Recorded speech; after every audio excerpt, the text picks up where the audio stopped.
하나님의 말씀 보겠습니다. 마태복음 23장 29절부터 39절까지입니다. 우리 한 절씩 교독하겠습니다. 화 있을진저 외식하는 서기관들과 바리새인들이여, 너희는 선지자들의 무덤을 만들고 의인들의 비석을 꾸미며 이르되, 만일 우리가 조상 때에 있었더라면 우리는 그들이 선지자의 피를 흘리는데 참여하지 아니하였으리라 하니, 그러면 너희가 선지자를 죽인 자의 자손임을 스스로 증명함이로다. 너희가 너희 조상의 분량을 채우라. 뱀들아, 독사의 새끼들아, 너희가 어떻게 지옥의 판결을 피하겠느냐?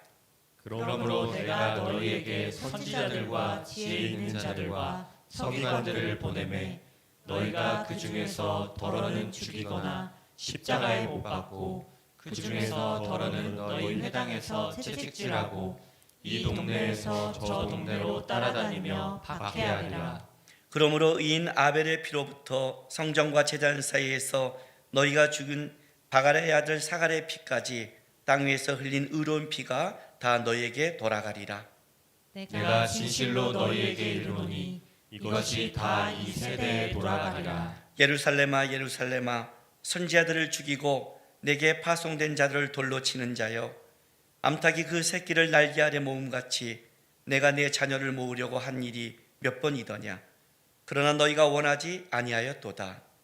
보라, 너희 집이 황폐하여 버려진 바 되리라. 같이 있습니다.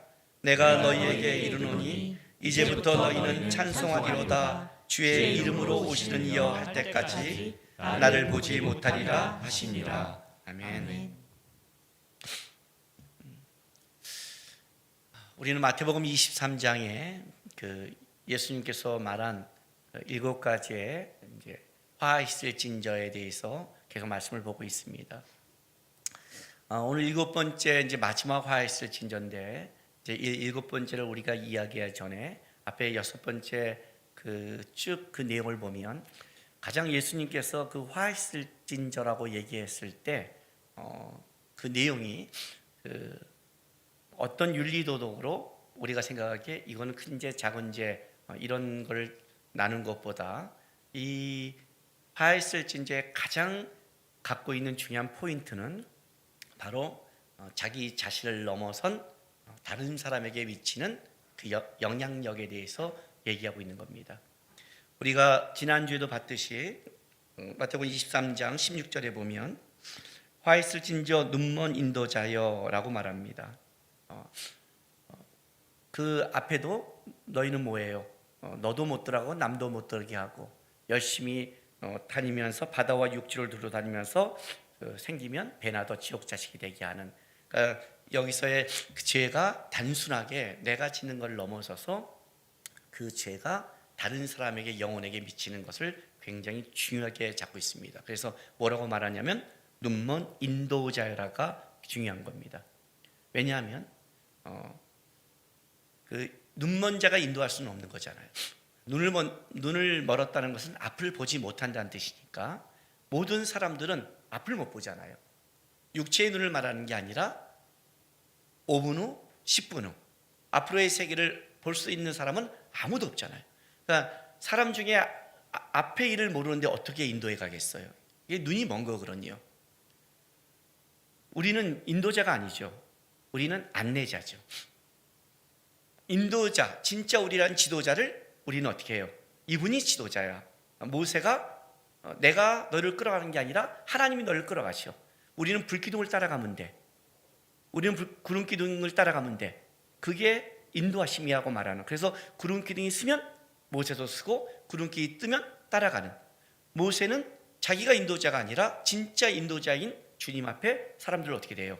안내해가는 안내자라는 거죠. 사실 이게 겸손이죠, 실제.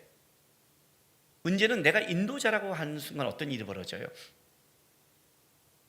자기가 앞길을 모르니까 끌고 가는데 모르는 데를 끌고 가면 어떤 일이 벌어져요? 실수가 나타나죠. 그러면 그 실수와 실패가 나 자신의 거라면, 나 개인적인 실수와 실패는 깨달음은 그뿐이지만 문제는 뭐예요? 다른 사람을 끌고 갔으면 이것은 개인의 차원을 넘어섰다는 거예요. 개인의 차원을 넘어선 거예요. 지지난주도 얘기했지만 내가 잘못한 거는 나중에 돌아오면 돼요. 물론 그 돌아오는 길이 멀리 가면 멀리 돌아오는 그 긴 시간이라는 게 필요하지만 어쨌든 돌아오면 되지만 내가 데리고 간 사람은 어떻게 그 영혼을 책임질 거냐는 거죠. 그 영혼은. 이게 심각한 거예요. 그러니까 신앙생활 할 때 여러분이 신앙을 갖고 있는 거를 나 개인적인 깨끗함과 윤리적인 것만 갖고 있으면 안 돼요. 그거는 기독교가 아니에요, 여러분. 기독교는 관계의 종교예요. 하나님과 우리의 관계고 내가 붙여진 사람의 관계 안에서의 내가 있는 거예요. 나 하나 옳다 그러다라고 말하는 것이 아니라는 거죠. 여기에 바리새인들의 가장 못된 점은 뭐예요? 그냥 내가 열심히 이게 옳다고 생각하다가 실수하면 돌아오면 돼요. 근데 이게 다른 사람을 끌고 갔다면 심각해지는 거예요. 사도 바울이 그렇게 회개했던 건 뭐냐면 그의 열심이 단순히 하나님만 대적한 걸 넘어서서 그가 보인 열심이 영향력을 준 거 아니에요. 사도 바울은 이걸 가슴속에 느끼면서 몰라요. 나중에 회개한 다음에 죄인 중에 괴수라는 거예요. 왜? 자기가 끼친 엄청난 영향력에 대해서 뼈저리게 아프고 있고 그 뼈저림이 사도 바울에게는 뭐예요? 더 주님에 대한 열정으로 나왔지만 사도 바울은 이걸 평생을 가지게 되는 거예요. 그래서 우리 안에 뭘 조심해야 되냐면 사람들과의 관계 속에 내가 다른 사람을 잘못 인도해 갈 수 있는가, 이거에 대한 두려움을 가져야 돼요. 기독교에서 하나님이 제일 싫어하는 걸 뭐라고 그래요? 교만이라고 그래요. 여러분 교만이 뭐라고 생각하세요? 우리가 건방지게 보이는 것, 말 함부로 하는 것. 물론 교만한 자가 갖고 있는 어떤 모습과 태도가 드러나는 거지만 실제 교만은 뭐예요? 두려움이 없는 거예요. 두려움이 없는 상태가 교만해진 거예요. 내가 실수할 수 있다, 내가 잘못할 수 있다, 나는 인도자가 아니라는 걸 할 때 사람은 어떻게 돼요? 자신할 수 못하는 거죠. 딱 자신은 할 수 있는 건 한 가지밖에 없어요. 뭐예요? 지도자가, 인도자가 주님이다. 이거 한 가지밖에 우리는 자신할 수밖에 없는 거예요. 그걸 아는 거예요. 그걸 아는 게 겸손이고 그렇지 않은 걸 교만이라는 거예요. 그런데 왜 이렇게 이제 우리가 알면서 인도자, 지도자, 물론 우리가 죄가 들어와서 하나님같이 되고 싶은 속성이 있지만 적어도 이제 바리새인이라고 그러고 신앙이라고 그런다면 하나님을 알고 있고 말씀을 아는 자들인데 어떻게 해서 이렇게 제가 인도자라는 것을 쉽게 이렇게 갈 수 있고 이렇게 무서워질 수 있을까요? 오늘 본문에 이제 우리가 29절부터 보는 이제 것은 이 7번째 화했을진저의 마지막 7번째 화했을진저에 대해서 이제 보게 될 거예요. 근데 이제 마지막 7번째 화했을진저를 보는데 이거는 뭘 하냐면 눈먼 인도자가 왜 이들이 될 수밖에 없었는가를 얘기해 주는 거예요. 다시 말한다면 그들의 마인드가 이렇다를 드러내는 거예요. 실제로 마인드의 문제죠. 그렇죠? 그 속에 있는 것이 무엇냐에 따라 그것을 드러나게 돼 있잖아요. 그 얘기를 하는 거예요.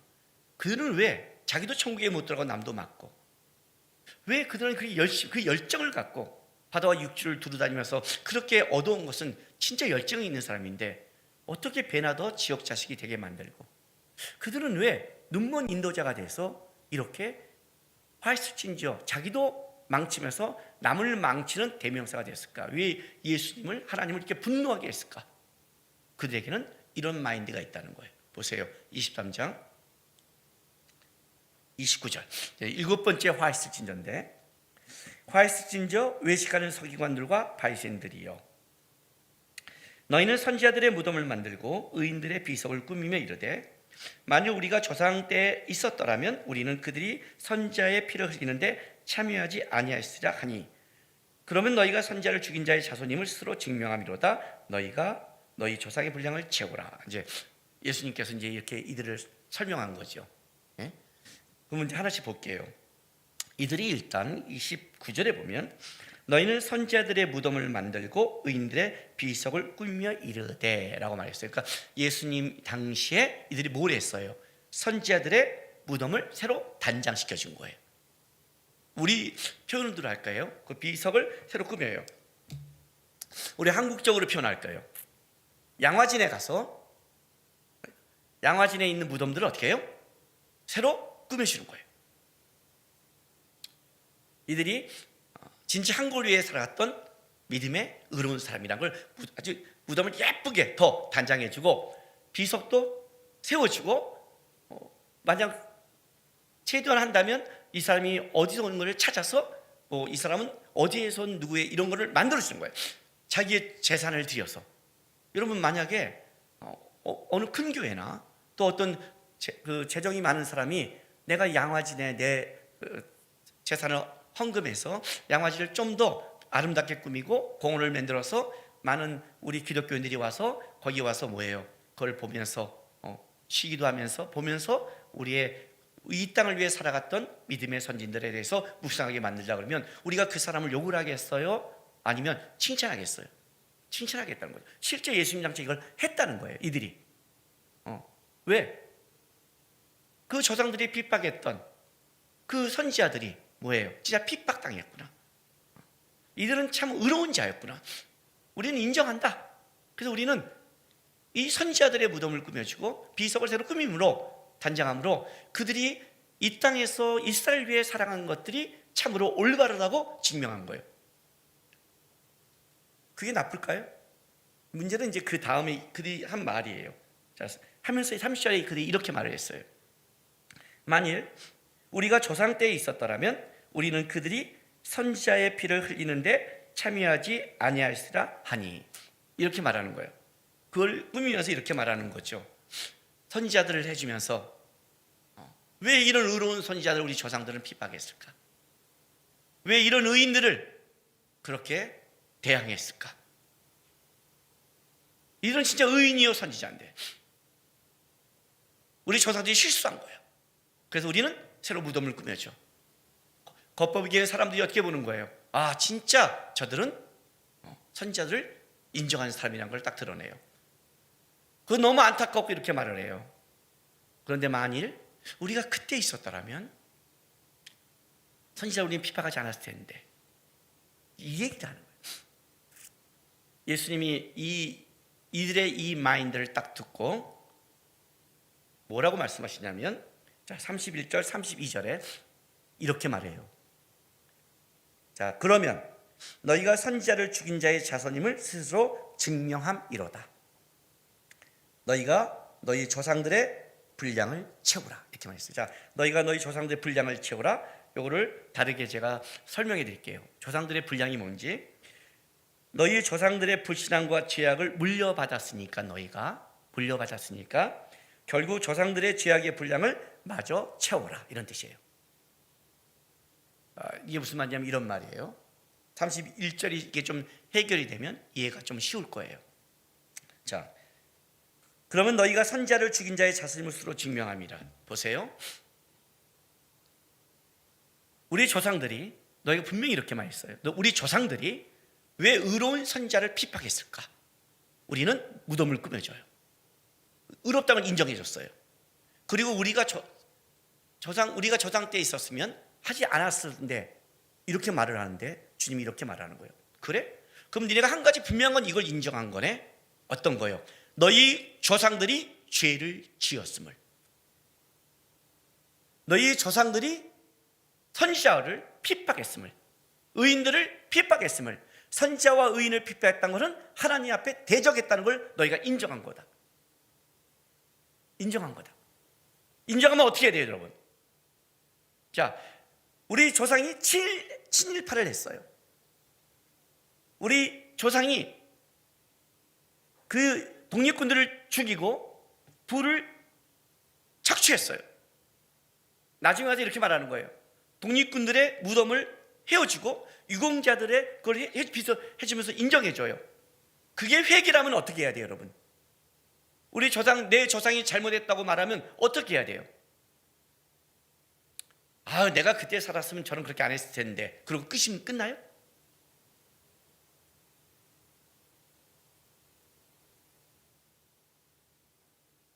회개하고 진짜 자기 재산을 다 팔아서 자격이 없음을 얘기해야 되지 않아요? 그게 정상적인 그걸 아는 자의 자세해야 되지 않아요? 너희 조상들이 죄인임을 인정했지? 그러면 한 가지 분명한 게 뭔지 알아? 너가 그 조상의 후손이란 걸 인정한 거야. 너가 친일파의 후손인 걸 인정한 거야. 네 부가 정상적이지 않은 부라는 걸 인정한 거야. 그럼 그 부를 어떻게 해야 돼요, 여러분? 내게 아닌 걸 뺏은 거잖아요. 줘야 되잖아요. 근데 그걸 갖고 말만 한다면 말이 돼요, 안 돼요? 너가 죄인의 후손임을 인정한다면 뭘 깨달아야 돼? 내가 조상처럼 죄를 지을 수 있는 사람이라는 것을 깨달아야죠. 너가 죄인의 후손임을 네 입으로 인정했잖아. 너가 의로운 자의 후손이 아님을 네 입으로 말했잖아.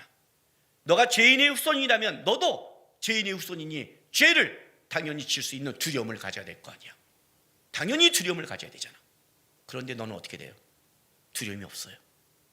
그러니 너가 죄인의 후손이니 어떻게 돼요? 네 조상들의 죄를 다 같이 그 분량을 채우게 될 것이다.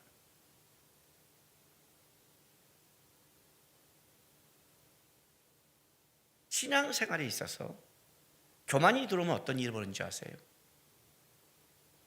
어떤 마인드가 가장 무서운 줄 아세요? 나는 그 당시에 있으면 아닐 거라는 착각이에요. 여러분 자신 있어요?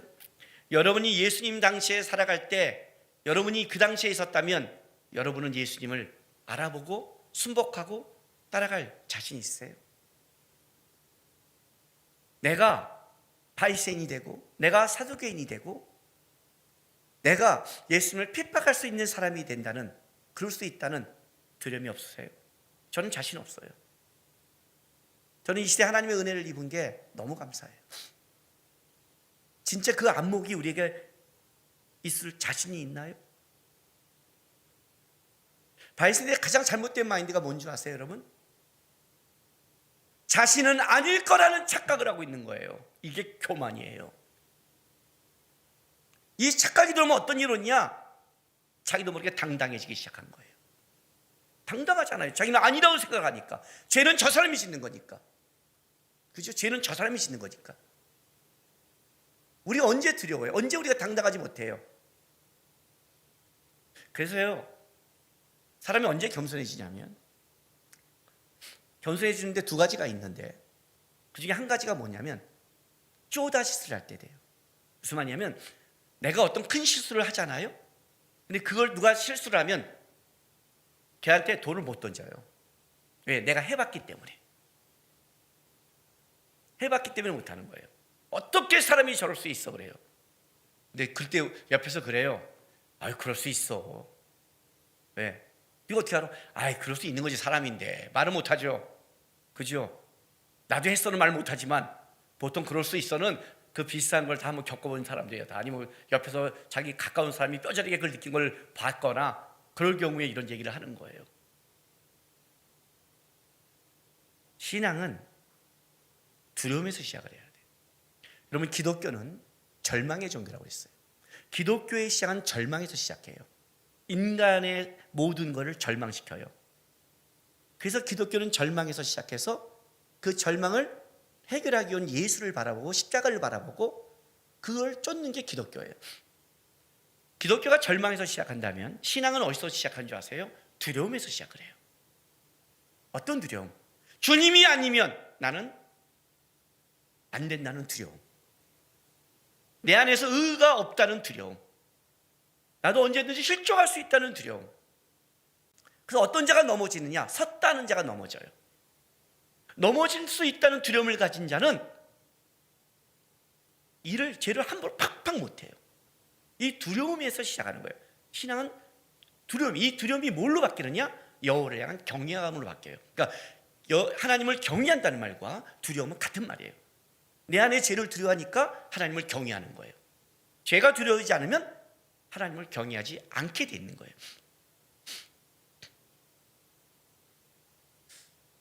이 말씀 묵상하다가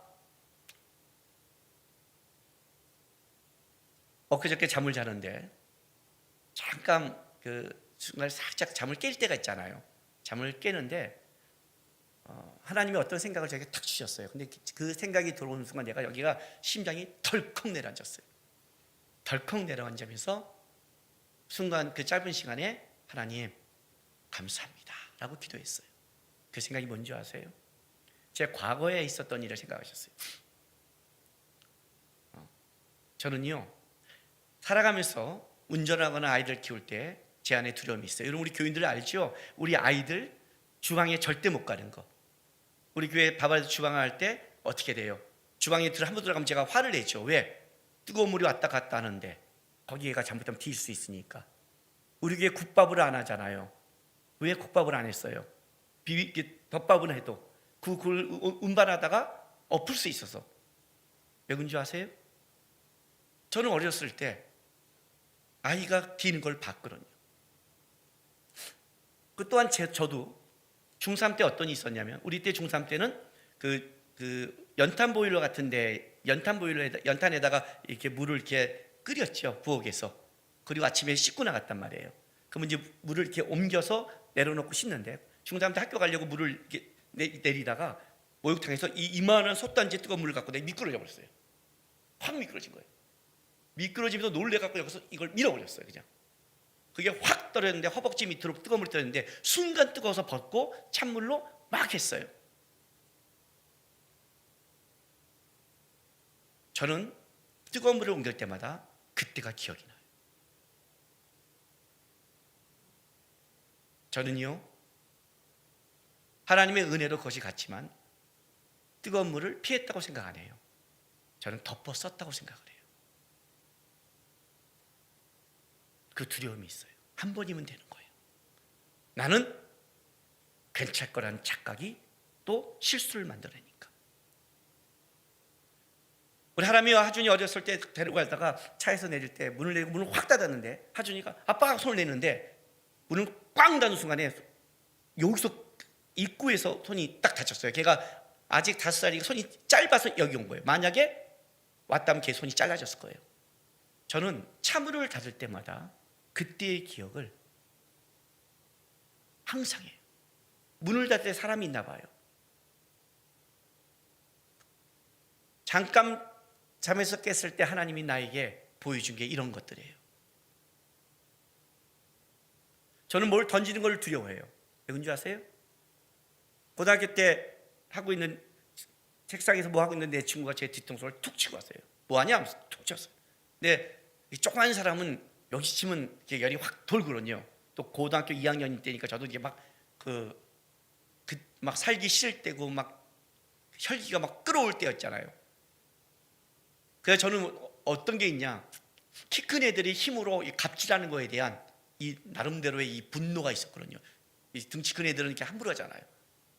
툭 치고 가는데 저희 가는데 놀래갖고 걔한테 너 써! 그랬더니 뭐 그러는데 우산을 그냥 던져버렸거든요.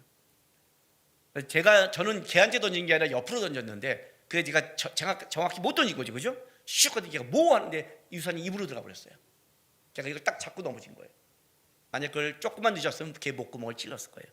큰일 날 뻔했죠, 성대가. 제 과거에 이런 있었던 일을 하나님께서 다 보여주시는 거예요. 그 짧은 시간에. 눈길에 확 차가 돌아서 죽을 뻔한 적, 빗길에 미끄러진 적. 운전할 때 저는 눈길과 빗길에 굉장히 민감해요. 왜냐하면 저는 사고가 났다고 믿으니까. 저는 이게 찔렸다고 믿고 있어요. 그냥 저건 찌른 거야. 다음이면 또 진짜 그때 목금이 날아갈 거야. 운전하는 사람들 중에 한 번이 아니라 두세 번 걸린 사람도 있잖아요. 그죠? 왜 두세 번 할까요? 일단 법이 약해요. 미국 같으면 끝났을 거예요. 그걸 사람 쳤어. 문제 생기면. 왜? 한 번 걸렸으면 또 걸릴 수 있다고 믿으면 그 사람은 안 할 거예요. 자기는 괜찮을 거라는 착각. 내 인생 속에 하나님이 하신 것들, 도와준 것들 가슴 깊이 넣어야죠. 가슴 깊이 넣어놔야죠.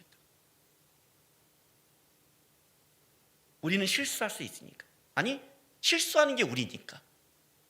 우리는 인도자도 아니에요. 나 하나도 책임지지 못하는 부족한 자들이니까. 아이들 키우면서 부모로서 부족함을 느낄 때가 있잖아요. 그런 일들을 하나님이 그 짧은 시간에 생각나게 하는 거예요. 주님 감사합니다. 도와주셔서 감사합니다. 감사로 끝나면 안 되잖아요. 그래서 뭘 해야 돼요? 내가 또 그럴 수 있다는 두려움을 가져야죠. 그 잘못된 한 번의 실수가 큰 실수를 만들어내고 잘못하면 다른 사람까지 내가 해로울 수 있다는 그 두려움을 가져야죠. 그게 겸손이라는 거예요. 그게 겸손이에요, 신앙은. 바리새인들의 가장 큰 문제는 바로 이 겸손이 없는 거예요. 그러니 어떤 일이 벌어져요? 23장 33절부터 36절의 일들이 이제 벌어지는 거예요. 이게 보세요. 제가 33절 36절 쭉 읽어줄게요. 뱀들아 독사의 새끼들아, 유대인들이 가장 모욕적인 심한 말을 할 때 이렇게 말을 해요.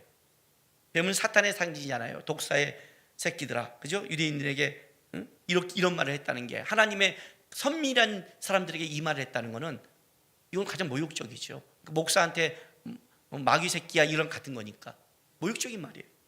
너희가 어떻게 지옥의 판결을 피하겠느냐? 도저히 불가능하다 너희는. 그러므로 내가 너희에게 선자들과 지혜 있는 자들과 서기관들을 보내매, 내가 보내매 너희가 그 중에 더는 죽이거나 십자가에 못 박고 그 중에 더는 너희가 채취하고 이 동네 저 동네에 따라 박해하리라. 내가 보내매 죽고 못 박고 채취하고 박해하는 일이 벌어져요. 그러므로 의인 아벨의 피로부터 성전과 제단 사이에 서 있는 죽은 바갈의 아들 사갈의 피까지 땅에 위에 흘리는 의로운 피가 다 너희에게 돌아가리라. 대표성을 갖고 있잖아요. 그냥 중요한 건 모든 의인의 피. 너희가 의인을 선지자를 다 핍박했다는 거예요. 왜? 이들의 마인드에서는 핍박과 재앙으로 연결될 수밖에 없다는 거예요. 두려움이 없는 자의 신앙에서는 이게 가장 무서워요. 두려움이 없으면 막 갈 수 있는 거예요. 그리고 그건 재앙과 연결돼요. 30절 39절 예루살렘아 선자를 죽이고 내게 파송자한 자를 돌로 치는 암탉이여, 암탉이 그 새끼를 날개 아래 모음같이 내가 내 자녀를 모으려고 한 일이 몇 번이냐? 그러나 너희가 원치 아니었도다. 주님이 그렇게 모으는데 원치 않았다. 그 원치 않음으로 결론이 뭐가 돼요? 보라 너희 집이 황폐하여 버려진 바 되리라. 결국 황폐해질 것이다. 보세요. 바리새인들이 무거운 짐을 지고 간 잘못이 뭔지 아세요? 하나님의 율법을 갖고 무거운 짐을 만들었어요. 자, 재밌는 건 이거예요. 가장 우리가 만나서 얘기하기 어렵고 가장 무서운 사람이 누군지 아세요? 명분론자예요. 명분론자. 이게 옳은 거 아니야? 이렇게 살아야 되는 거 아니야? 이렇게 명분을 딱 줘보세요. 그럼 어떤 일이 벌어져요? 자, 우리는 명분론을 갖다 대면 모든 인간은 100% 온전한 사람이 없으니까 모든 하나는 걸리게 되어 있는 거예요.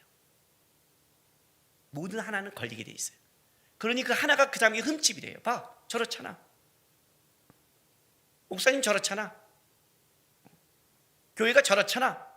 우리는 그걸 감당 못하니까 흠집이 돼요. 어떤 사람도 100% 완벽하게 살아갈 사람이 없어요. 그런데 명분론자들은 중요한 건 이거예요. 바리새인처럼. 그럼 자기는 살아갈 수 있냐? 없어요. 없는데 어떻게 하느냐? 그 없는 거는 가리고 할 수 있는 걸 살짝 드러내요. 그래서 위선이라고 그런 거예요. 그걸 보고 위선이라는 거예요. 그런 명분론 갖고 따지가 명분이 딱 들어가면 뭐가 사라지죠? 은혜가 사라져요. 그다음부터 뭐예요? 무서운 율법적 잣대만 나오는 거예요. 율법적 잣대로 다 되니 누가 거기에 안 걸리게 해서 숨차는 거죠. 오히려 위선을 가지면 괜찮아요. 살짝 나도 가리고 떨면 되는데 정직하게 살려는 사람은 그거에 더 죽어나가는 거예요. 교회는 은혜가 흘러야 된다잖아요. 그렇죠. 그렇게 배우잖아요. 그게 뭔지 아세요? 교회가 은혜가 흘러야 된다는 것은, 여러분, 단순하게 그 은혜가 흐르는 것은 그냥 죄를 넘어가자, 죄를 무시하자, 제가 죄를 져도 그냥 은혜니까 그냥 받아줘, 그걸 말하는 게 아니에요. 여러분, 그걸 말하는 게 아니에요. 은혜란 이런 뜻을 갖고 있어요. 어떤 사람도 율법 아래서 100% 그걸 지킬 사람이 없다가 전제예요. 없으니까 어떻게 돼요? 은혜를 필요로 한다. 그래서 율법은 어디를 지향한다고요? 예수님을 지향한다고요. 어떤 사람도 율법을 지킬 수 없으니까 예수님을 지향한다. 그러니까 이제 이런 식의 논리가 되는 거예요. 잘 들으세요, 여러분. 율법은 은혜를 만들게 돼요. 이게 무슨 말인지 아세요? 율법은 은혜를 간구하게 돼 있다고요. 율법이 내게 오면 율법을 지킬 사람이 없기 때문에 뭘 간구해요? 은혜를 간구해요. 주님을 은혜를 간구한다고요. 정상적인 거예요, 이게요. 근데 은혜는 뭘 만들어내느냐? 그 은혜가 오면 뭘 만드느냐? 율법을 무시되느냐? 아니에요. 율법을 붙잡게 만들어요. 이해가 되세요?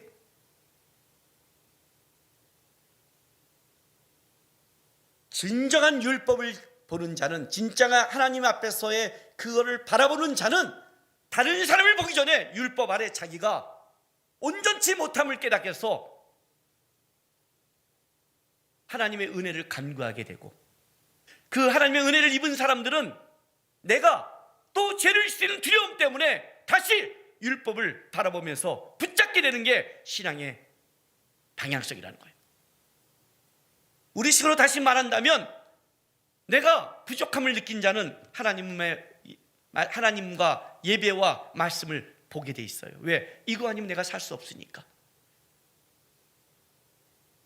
그리고 말씀을 붙잡은 자는 어떻게 돼요? 말씀의 이 가치를 다른 사람을 적용하기 전에 나 자신부터 부족함 때문에 더 하나님의 은혜를 간구하게 되어 있는 거예요. 그런데 그 율법을 제대로 보지 않으면 어떤 일이 되느냐? 자기에게 적용되는 게 아니라 어떻게 돼요? 다른 사람을 잣대를 따지기 시작한 거예요. 마인드가 틀어진다고요. 말씀을 보면서 뭘 느껴야 돼요, 여러분? 내가 죄인임을, 내가 다른 사람을 죽일 수 있음을, 나는 맹인임을, 은혜 아니면 살아갈 수 없다를 깨달은다면 그 안에 어떤 게 만들어지겠어요? 간구하게 돼 있죠. 이들의 가장 큰 마인드는 이거예요. 자신은 아닐 거라는 착각. 이것만큼 무서운 죄가 없어요. 그러니까 가서 사람한테 당당하게 얘기하는 거예요. 그게 문제야 막 얘기하는 건 뭐예요? 이거는요, 여러분, 우리가 어떤 때 너무 답답해서 가까운 사람을 만나 하소연한다, 그걸 말하는 게 아니에요, 여러분. 그건 다른 논리예요. 다른 논리예요. 이건 열매가 드러나게 돼 있어요. 열매가. 갈라디아서 6장 1절부터 5절 제가 읽어드릴게, 들어보세요. 형제들아, 사람이 만일 무슨 범죄한 일이 드러나거든 신령한 너희는 온유한 심령으로 그러한 자를 바로잡고 너희 자신을 살펴보아 너희도 시험을 받을까 두려워하라. 너희가 시험을 서로 지라. 그리하여 그리스도의 법을 성취하라. 만일 누가 아무것도 되지 못하고 된 줄로 생각하면 스스로 속임이라. 각각 자기의 일을 살피라. 그리하면 자랑할 것이 자기에게는 있어도 남에게는 있지 아니하리니 각각 자기의 짐을 질 것이라. 두 가지 가장 조심한 게 뭐냐면, 1절에 보면 어떤 사람이 범죄한 일이 드러나가면 신령한 너희는 온유한 심정으로 그런 자를 바로잡되 뭘 조심해야 돼요? 너 자신을 살펴보아 자기 자신을 관찰해서 뭐예요? 너도 시험을 받을까 두려워하라. 그죠? 온유한 심령이라는 게 뭔지 아세요? 자신의 무지와 무능력을 인정하는 거예요. 우리는 어떤 사람을 변화시킬 능력이 없는 거예요. 그것도 다른 사람을 바로잡는 것도 나의 똑똑함이 아니라 은혜예요, 은혜. 근데 뭘 조심해야 돼요? 여기에 너도 시험을 받을까 두려워하라. 이게 우리의 현존이라고요. 그래서 신앙생활의 첫 번째가 뭔지 아세요? 듣는 거를 조심하세요. 보고 듣는 게 마인드라고 그랬잖아요. 듣는 거를 조심해야 돼요. 여러분 시험에 들게 하는 것들 아니에요, 여러분. 그걸 시험하게 하는 자도 문제지만 그걸 듣는 자도 문제가 돼요, 나중에는. 왜냐하면 거룩한 걸 둬야 거룩한 열매가 맺히니까. 그래서 뭐라고 말하냐면 여기에 가장 포인트가 뭐냐면 그 다음 포인트가 다른 사람의 일을 하지 마. 각각 자기의 일을 살피래요. 5절 각각 자기의 짐을 지래요. 이게 무슨 말이에요, 여러분? 남을 보면 실족하고 남을 보면 놓칠 수 있다니까요. 자기를 보는 싸움이 신앙의 싸움이라니까요. 나는 시험이 들 수 있어. 내 거를 살펴봐. 자신을 보는 게 신앙의 싸움이라고요. 그 싸움을 신앙을 하게 되면 그 자신을 보는 사람은 자기의 부족함과 죄악을 보게 되고 그것은 주님을 쫓게 돼 있단 말이죠. 결국 주님의 이야기가 나올 수밖에 없는 거예요. 우리가 만나서 얘기해 보면 알아요. 세상을 다 얘기해도 어떤 사람을 보면 얘기를 했는데 주님과 은혜가 남는 사람이 있고 어떤 사람은 얘기했는데 결국 뭐예요? 뭔가 하나님의 걸 들었는데 실제는 불만과 불안이 이 안에 있는 거예요. 제가 3주째 똑같은 찬양을 지금 해요.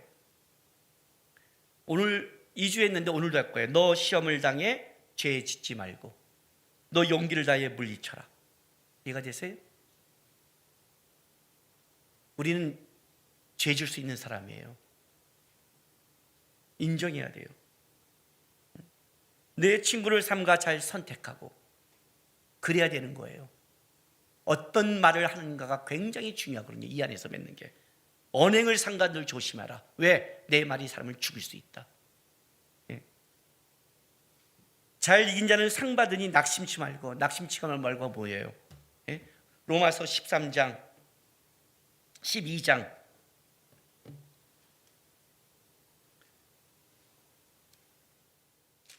하나님께서 청년 때 그렇게 억울한 일을 당할 때 저에게 해주신 말씀이에요. 이 말씀으로 우리 청년들이 한 그룹의 청년들이 오해받았는데 3년을 충성되게 일했어요. 이 말씀 하나로. 로마서 12장 21절에 이렇게 해요. 악에게 지지 말고 선으로 악을 이겨라. 그 앞에 뭐가 있냐면 19절부터 내 사랑한 자라 너희가 친히 원수를 갚지 말고 하나님의 진노하심에 맡기라. 기록되었을 때 원수 갚는 것이 내게 있으니 내가 갚으리라고 주께서 말씀하시니라. 내 원수가 줄이거든 목마르고는 마시게 하라. 그러므로 내가 숯불을 그 머리에 쌓아 놓으리라. 원수에 대해서 거기에 마음을 빼앗기지 말라는 거죠. 악에게 지지 말고 선을 이겨라. 이거 하나. 선이 뭐예요? 착한 일을 말하는 게 아니에요. 주님이 나에게 맡겨신 그 일을 감당하는 거예요. 이 세상을 살다 보면 우리는 서로 부족하기 때문에 오해받을 수도 있고 문제일 수도 있어요. 아셔야 돼요. 열매가 어떻게 드러나야 되는지. 어떻게. 나도 저 사람이 실수했는데 그 실수로 내가 또 실수할 수 있는 인간임을, 죄인임을 깨달아라. 너의 조상들이 죄인이라면 너도 죄인임을 깨닫고 회개해야 되는데 너희가 죄인임을 깨닫지 않은 게 죄다. 그래서 나는 그 죄에 값을 치를 거다. 우리는 모두가 다 죄인끼리 살아간다. 저 사람이 지금 실수했지만 나도 실수했다는 걸 보고 중요한 것은 그 실수를 지적하는 것보다 더 중요한 건 나도 실수했다는 걸 깨닫고 어떡하라? 선한 일, 주님 바라보며 나에게 맡겨진 것을 최선을 다해라. 제가 시험에 들 때, 어려울 때, 힘들 때 하는 유일한 방법은 딱 한 가지밖에 없어요. 다시 말씀 보고, 다시 기도하고, 페이스북이나 다른 데 글을 쓰지 않고 성경 보고 열심히 설교하자예요. 부족하지만 열심히 하자예요. 내 일을 하자. 하나님 나에게 주신 내 일을 하자. 내 집을 지자. 주님만 바라보자. 천국에 가면 드러난다. 중요한 것은 나도 넘어질 수 있는 죄인이기 때문에, 두려워하기 때문에 그러는 거예요.